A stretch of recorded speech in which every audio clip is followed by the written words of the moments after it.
Now that the dust has started to settle, the legal repercussions from last week's historic decision to disband a political party here in Korea are beginning to take shape.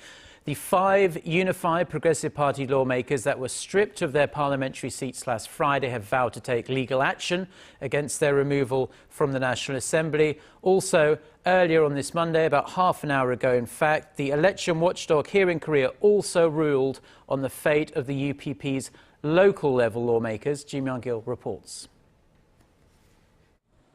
The National Election Commission decided on Monday to strip 6 members of the now-disbanded Unified Progressive Party from their seats in provincial legislatures.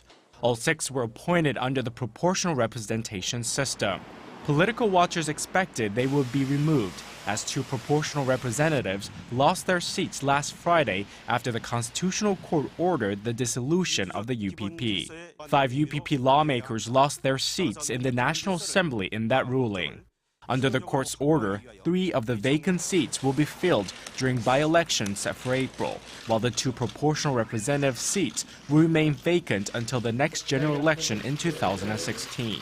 All 5 of the UPP sitting lawmakers that were kicked out of the National Assembly last week have said they will file a lawsuit against the state. They claim the Constitutional Court does not have the right to remove them from the legislature, as there's no law that stipulates the status of lawmakers in a case where a party is dissolved.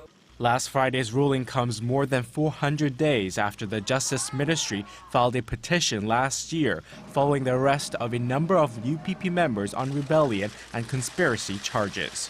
Several UPP members, including former lawmaker Lee Seok-gi, were convicted of plotting to overthrow the government in the event of a war with North Korea. Myung-kil, Arirang News.